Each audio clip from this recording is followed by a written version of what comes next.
Bonjour famille, bienvenue dans l'épisode 3 de la session 2 de JNN, le Good News Network. Je suis Blaise Femba. Et moi, Patricia Femba. Nous sommes ravis de partager avec vous ce que Dieu a fait à travers le monde. Nous espérons que vous apprécierez l'épisode d'aujourd'hui, dans lequel nous racontons quelques moments forts de la moisson du mois d'octobre. Le mois dernier, à travers les conférences des missions géographiques, nous avons vu plusieurs familles et amis impactés par le pouvoir de Dieu et de son peuple. Dans l'épisode d'aujourd'hui, nous célébrerons les miracles qui ont eu lieu lors de ces événements, ainsi que ceux de nos églises sœurs à travers le monde. Nous vous donnerons également des nouvelles de la réunion des dirigeants de secteurs mondiaux qui s'est tenue à Paris et pendant laquelle 17 implantations d'églises ont été prévues pour 2022. Ensuite, nous aurons l'opportunité d'avoir un aperçu de la vie de Oncle John Pereda de Guam. Je suis très impatiente. Mais commençons tout de suite par quelques points forts de la récente conférence des missions européennes de 2021 intitulée Libération. Du 28 au 31 octobre, dans la ville extraordinaire de Paris en France, une ville réputée pour sa cuisine délicieuse et sa riche histoire. Plus de 400 disciples ont été réunis par l'Esprit de Dieu pour la conférence européenne des missions 2021 afin d'être nourris spirituellement et d'écrire l'histoire du royaume de Dieu dans le monde. Les disciples sont venus de toute l'Europe ainsi que d'Eurasie, d'Amérique et du monde entier. Tout juste avant l'EMC, tous nos dirigeants de secteurs mondiaux, à l'exception de Joe et Kerry Willis, toujours bloqués par des mesures restrictives en Australie, se sont réunis en tant que famille qui dirige la famille pour un temps d'adoration et de communion. Une rencontre en personne qui n'a pu se tenir depuis 2 ans. Leur réunion de 4 jours s'est déroulée conjointement avec la conférence européenne des missions afin qu'ils puissent eux aussi apprendre de ce glorieux événement. La conférence des missions européennes a officiellement commencé jeudi avec le dirigeant du secteur mondial de Pâques, le Dr John Cozy, prêchant sur « Reconstruire le tabernacle ». Il a rappelé aux disciples que nous sommes collectivement et individuellement les tabernacles de Dieu. Amen. John a appelé les disciples à édifier nos églises et à nous édifier avec la même dévotion, le même soin et la même précision que ceux de l'époque de l'Ancien Testament qui se sont consacrés au tabernacle originel. Tout au long du week-end, les disciples ont également eu l'occasion d'entendre la prédication des autres dirigeants des secteurs du monde, Nick et Denise Bondieri, le Dr John et Emma Cozy, le Dr Tim et Liane Kernan, Dr Michael et Sharon Kushner, Dr Raoul et Linda Moreno, Dr Andrew et Patrick Smelly, et Oleg et Aliona Sirotkin, les Dr Matt et Helen Sullivan, Tony et Thérèse Untalan, les bien-aimés dirigeants du secteur Europe, Michael et Michelle Williamson, et bien sûr nos leaders du mouvement, les Dr Kip et Elena McKean, ont également prêché à la conférence européenne des missions. Et le ciel s'est réjoui de nombreuses nominations qui ont lieu tout au long de la conférence. On a vu diffuser en direct sur Livestream les nominations d'Andrew Magno et de Rachel Erlizek de Londres en tant que cyber-évangéliste et cyber-conseillère des femmes. Anita et René Vermaat, nommés couple berger d'Amsterdam. Et Luc et Frankie Snow en tant qu'évangéliste et conseillère des femmes. Félicitations à vous tous. Et dimanche matin, ce fut le lancement du tout premier ICCM sur le sol européen. La CCM de Londres, dirigée avec zèle par Michael et Michel, avec la sortie des étudiants qui ont obtenu leur bachelor. Par la suite, une émouvante communion a été partagée par notre frère Hardy Baker, suivi du sermon principal Libération, prêché avec tant d'éloquence par le nouveau évangéliste d'Édimbourg en Écosse, Colby Gray. Merveilleusement plus tard, il y a eu 3 baptêmes, 3 restaurations. Et enfin, pour l'envoi de l'équipe missionnaire d'Édimbourg par le Saint-Esprit, les 3 bergers de l'église de Londres ont prié pour Colby et Rebecca et les 11 autres vaillants disciples de l'église. Wow. Nous tenons à remercier les directeurs de la conférence européenne des missions, Anthony et Cassidy Olmos de Paris, pour votre passion et vos efforts extraordinaires déployés pour rendre cette conférence tant attendue si spectaculaire, ainsi que Michael et Michel, bien sûr, équipe et Elena, pour leur planification assidue de la conférence européenne des missions cette année. Une autre remarquable conférence était le Tribe Campus Congress, intitulé « Maintenant, c'est le moment ». Du 1er au 3 octobre, plus de 400 disciples et stagiaires du campus venus de San Francisco et de Los Angeles se sont réunis dans la magnifique ville de San Luis Obispo en Californie. Pour beaucoup, le point saillant de cette conférence était la prédication du dimanche matin du directeur de la conférence Jason Dimitri, qui a prêché sur « Maintenant, c'est le temps de la faveur de Dieu ». Jetons un coup d'œil rapide. We serve a God who loves bad odds. He loves it. But it has to build a people who understand that this is all we got. Nous vous sommes très reconnaissants, Jason et Sarah Dimitri, d'avoir tant investi pour superviser cette conférence inoubliable où 5 étudiants du campus ont été baptisés. Vous continuez de nous inspirer. Merci également à Tim et Liane Kernan de LA de toujours vous préoccuper des ministères du campus. Extraordinaire. Un bref rapport à présent sur le séjour de Kip à Kiev, en Ukraine, où il s'est associé aux leaders du secteur mondial eurasien, Oleg et Aliona Sirotkin, pour reconstruire une base de disciples totalement engagés dans cette église dès le premier jour. Kip a formé les 7 dirigeants de groupes de famille sur comment avoir un temps de méditation et de prière très tôt le matin, tout comme Jésus dans Marc 1, verset 35. Puis il a demandé aux 7 dirigeants de groupes de famille d'apprendre à leurs disciples à faire de même. Par ailleurs, afin de lancer l'enseignement des principes fondamentaux sur 5 semaines par Kip et la série du livre des Actes, de nouveaux livrets de principes fondamentaux en russe ont été remis à tous les 76 disciples de l'église de Kiev, ainsi que les copies en russe du livre de Ron Hardin intitulé « L'histoire inédite, chronique du christianisme moderne » parlant de l'histoire du mouvement des disciples totalement engagés. Le groupe de famille Campus Flames, dirigé par Luca Di Beo, a gagné le concours des principes fondamentaux en ayant la meilleure note à l'examen. Les 15 étudiants du campus en plus ont reçu $270 en billets d'avion et $120 comme frais d'inscription pour assister à la conférence européenne des missions. Autre bonne nouvelle, au total, 34 des 76 disciples de Kiev ont pu assister à la conférence européenne des missions. Et en plus de cela, au cours des 5 derniers jours de Kip à Kiev, Dieu a permis que 4 âmes s'ajoutent à leur nombre, 2 baptêmes et 2 restaurations. Ainsi, nous apprenons qu'une croissance est toujours possible dans n'importe quelle église, partout où il y a comme base un groupe de disciples totalement engagés. Nous aimerions également partager avec vous plusieurs annonces extraordinaires concernant le secteur mondial d'Eurasie. Si Dieu le veut, au début de l'année prochaine 2022, Oleg et Aliona Sirotkin, les dirigeants actuels de l'église de Kiev, se rendront à Chicago pour poursuivre leur formation auprès de John et Emma Cozy. Luca et Sofia Di Beo commenceront à diriger l'église de Kiev en décembre en préparation du départ des Sirotkin. L'objectif ultime pour la construction du secteur mondial eurasien est que les Sirotkin retournent à Moscou pour faire de cette congrégation une fois de plus l'église pilier de l'Eurasie. Car les disciples russes peuvent facilement voyager, vivre dans les 15 pays d'Eurasie, tandis que les Ukrainiens sont beaucoup plus limités. Veuillez garder les églises d'Eurasie dans vos prières en ces moments forts de transition. Maintenant, nous vous apportons de bonnes nouvelles du monde entier. Du 1er au 3 octobre, en Asie du Sud-Est, l'église de la région métropolitaine de Manille a accueilli la conférence des missions Pacific Rim intitulée Inébranlable. De manière très créative, Tim Kernan a prêché en personne le vendredi soir au congrès des étudiants à San Luis Obispo aux États-Unis et en même temps, grâce à Zoom, il a pu prêcher à la conférence Pac Rim le samedi matin à Manille. Inversement, Ricky Chalinor, le dirigeant de l'église de Manille, a prêché à Manille le dimanche matin de la conférence Pac Rim et a pu être suivi virtuellement par tous les étudiants présents au banquet le samedi soir lors du congrès du campus à San Luis Obispo USA. La technologie avance. La nomination par Ricky et Colin Chalinor de leur fils et de leur fille dans la foi, Carlos et Kenny Robielos en tant qu'évangélistes et conseillers de femmes était si émouvante. Et avec l'aide de Dieu, ils implanteront Jakarta en Indonésie en 2023. Extraordinairement, sortant de la stricte quarantaine de Covid, nos églises d'Asie du Sud-Est sous la direction des Chalinor, c'est-à-dire Manille, Cebu, Davao, Baguio, Phnom Penh et Guam, ont eu, tenez-vous bien, 377 baptêmes jusqu'à présent en 2021. C'est déjà plus que des ajouts quotidiens cette année. Extraordinairement, maintenant à Sydney, en Australie, la moisson reste abondante.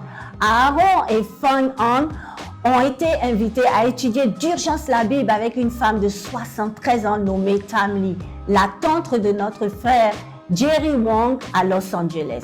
Tam a récemment reçu un diagnostic de cancer du pancréas de stade 4 et a peu de temps à vivre.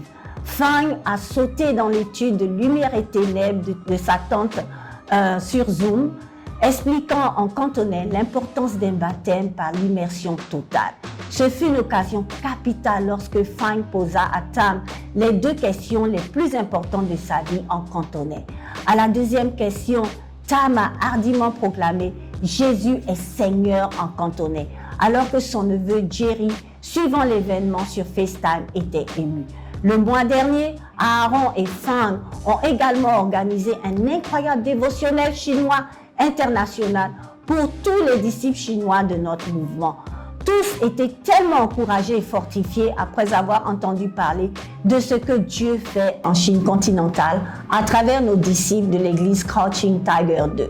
Nous tenons à féliciter tout spécialement Chi et Thémis Léon qui se sont mariés le 16 octobre via Zoom par leur père dans la foi, Joe Willis, à Sydney. Si Dieu le veut, les Léons dirigeront l'église de Chine nommée Crouching Tiger 2 en janvier.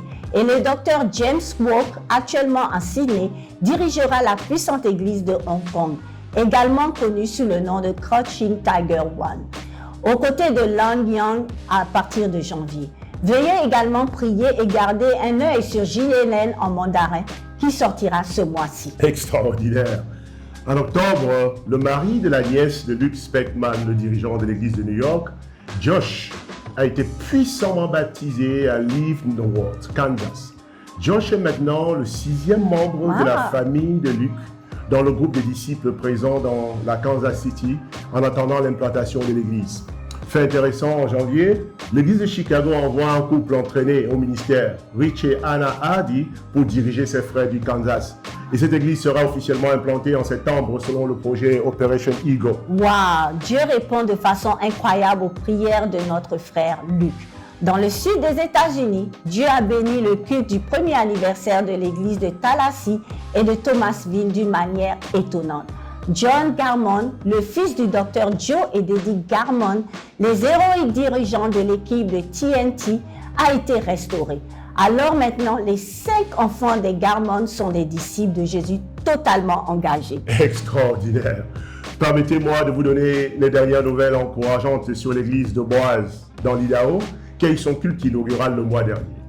Par la foi, 10 disciples de Seattle et de Portland ont été envoyés dans l'équipe missionnaire de Boise, sans travail ni endroit où vivre. Georges et Valérie Castillo, qui dirigent cette équipe, ont donné une puissante vision et une direction au groupe.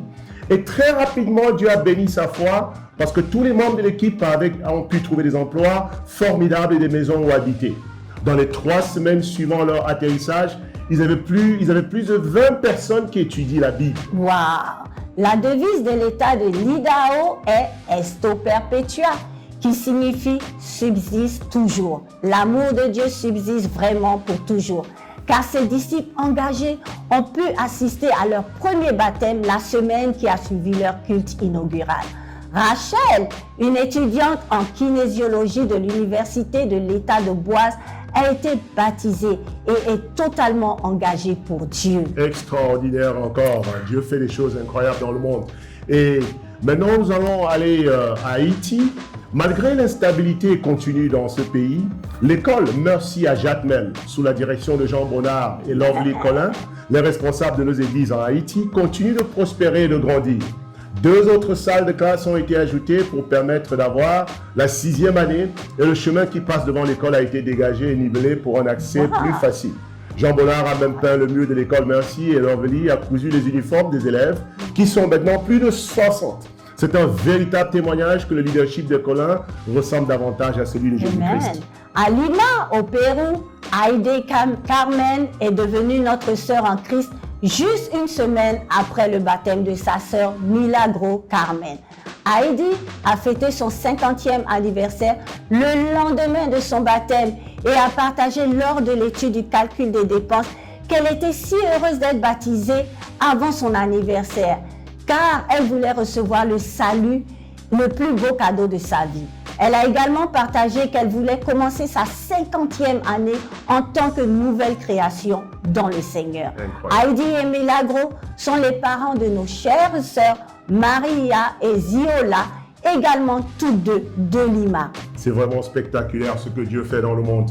Et cette fois-ci, on retourne sur le continent africain. Le 5 octobre dernier, Wow. les disciples d'Abuja au Nigeria, en attente de l'implantation officielle de l'église, continuent de grandir dans leur foi et en nombre. Abuja, tenez-vous bien, vient d'être officiellement ajouté à notre famille d'églises à travers le monde.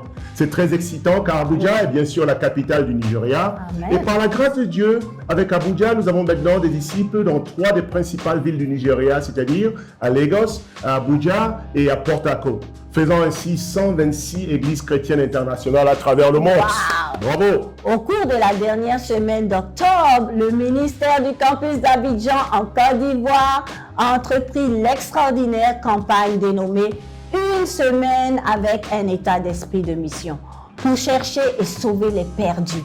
De 9h à 17h, sans pour autant négliger les devoirs académiques, le Seigneur a béni leur travail acharné avec 5 baptêmes durant cette semaine, donnant au ministère d'Abidjan plus de 150 disciples. Collectivement, les églises d'Afrique francophone ont terminé la fête des moissons d'octobre avec un nombre incroyable de 86 additions. Incroyable!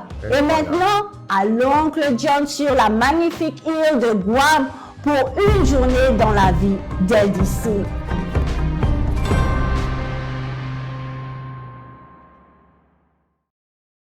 I get up in the morning about 4:30, just make sure my wife, before she goes to work, give her lunch and her breakfast. After that, I do my daily quiet time, prayer time.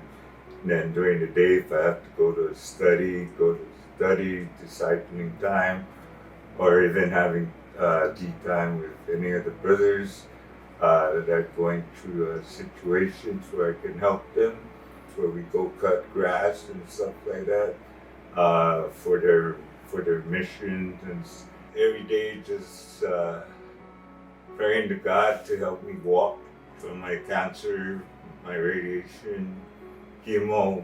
A lot of my health has been deteriorating, where I'm losing my hearing, which I only have one side. In 1997, I had cancer, and I thought that was it. For me, I was back in the States for treatment, radiation, chemo at the same time. I had a daughter back home, only 5 years old. I came back home, still with my IV bag and everything. My wife's sister, Teresa Antalan and Tony Antalan, they approached her we wanted to study the Bible. That's it. To this day, I'm very grateful because I'm still here. I even had brothers who were healthy but are not here with me today. That's my main reason I became a disciple, because I feel I owe my own life to God. 2020, that's when Kip and those guys said, okay, they're coming out. And that right there, we waited for 10 years. And, it was something that we felt that it was a big blessing for us, because we never gave up. Our heart was just to continue to trust and have faith that God will bless us. One thing I'm most grateful for is Sean and Crystal, how to give up.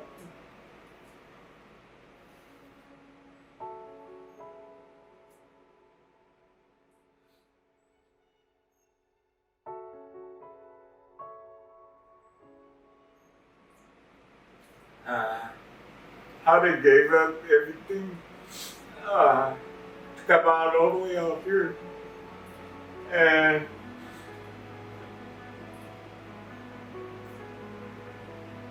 not knowing what Guam is really all about. And also grateful for all the brothers and sisters who was part of the vision team.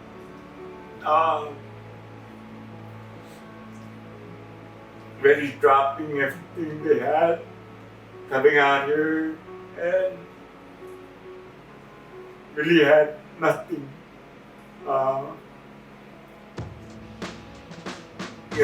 The whole thing is just God.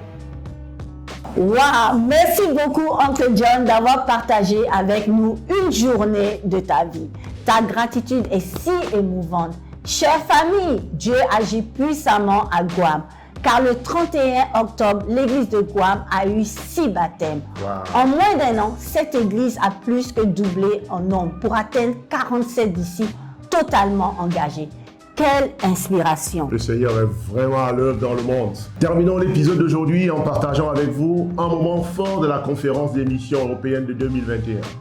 Dans le sermon mémorable de Kip, intitulé Les 10 commandements, son objectif était de convaincre tous les disciples européens, actuellement présents uniquement en Angleterre, en France, en Suède, aux Pays-Bas et en Écosse, qui peuvent atteindre les 38 nations d'Europe en moins de 10 années. Wow.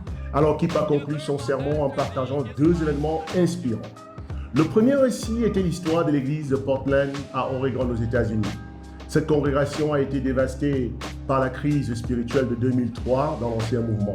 Son nombre a plongé de 300 membres à juste une poignée de disciples lorsque Kip Haley a accepté l'appel de diriger cette congrégation en juillet 2003. Il a parlé de leur premier culte de mi-semaine à Portland le 9 juillet 2003. Alors ce jour-là arrivé très tôt, Kip a demandé au frère Guy Hopps, devrions-nous installer 20 ou 25 chaises? Après un moment de réflexion, Guy a dit, frère, nous devons avoir confiance en Dieu et installons 25 chaises. Cette nuit fatidique, Dieu a béni leur foi en leur donnant 25 personnes dans l'assistance et les 25 chaises ont été occupées. Et certains de ses disciples sont devenus de grands héros dans la foi dans notre génération. Il s'agit de Nick et Denise Bordieri, de Tony et de Thérèse Untalan, de Colin Untalan et de Charlie Nord, de Scott et de Sandy Lunde et de Michael et Michelle Williamson. Ces 25 disciples, alors brisés, allaient devenir l'église à la croissance la plus rapide dans ce qui restait de l'église du Christ international dans le monde. En effet, il y a eu tellement de baptêmes et les disciples venaient de 26 différents États d'Amérique, croyant que c'était le dernier bastion des disciples prêts pour l'évangélisation des nations en notre génération. L'église de Portland est alors passée à 500 disciples en seulement 3 ans et demi. Wow! La deuxième histoire a eu lieu quelques années plus tard, en novembre 2012. Gina de la Peña de Manille a appelé Kip avec le désir de rejoindre le mouvement des disciples totalement engagés de Portland. Lors d'un appel téléphonique, ils ont discuté des 5 convictions fondamentales de notre mouvement. Et Gina, sachant qu'elle serait probablement exclue et perdrait ses amis dans l'ancienne église, a pris la décision radicale de rejoindre le mouvement en tant que la seule femme du mouvement dans la région métropolitaine de Manille. Aujourd'hui, l'église de Manille compte 464 disciples et la région géographique de l'Avis du Sud-Est compte près de 800 disciples. Tout cela grâce à la foi d'une seule femme vaillante. C'est ainsi qu'à la conférence européenne des missions, avant son serment, Kip a fidèlement installé 38 chaises devant l'auditorium. Une chaise pour chaque nation européenne. Puis, pour conclure son serment, il a fait appel aux volontaires dans l'assistance pour occuper les sièges de la nation qu'il désirait aller évangéliser. Et comme en 2003 à Portland, chaque siège était occupé par un disciple totalement engagé, désireux d'aller n'importe où, de faire n'importe quoi et de tout abandonner pour l'évangile du Christ. Vatican City. Who's got the guts? My brother, come on.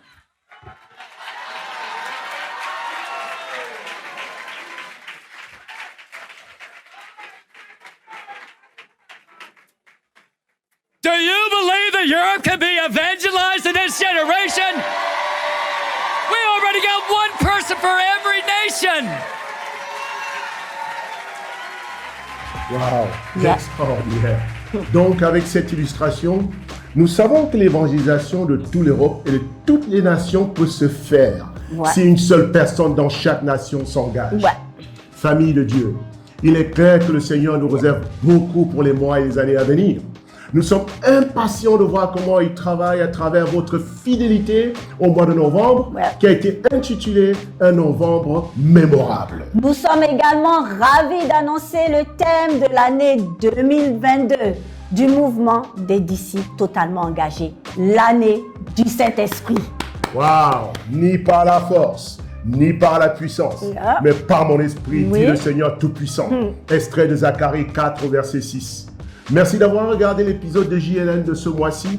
Si vous avez aimé l'épisode d'aujourd'hui, merci de liker cette vidéo en vous abonnant à notre chaîne, ainsi qu'en le partageant avec vos amis et votre famille. Nous sommes famille jusqu'à la fin. C'était Blaise et Patricia Fumba depuis le Good News Network. Les meilleures nouvelles que l'on n'ait jamais vues.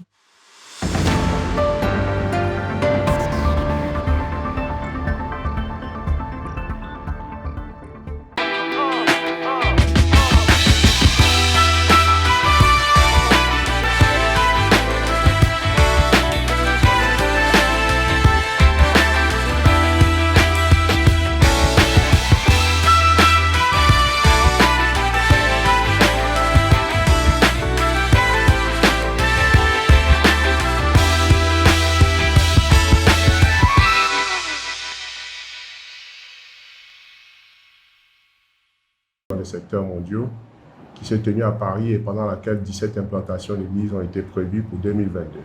Ensuite, nous aurons l'opportunité d'avoir un aperçu de la visite de la vie de oncle John Pereira de Guam. Je suis très impatiente. Okay.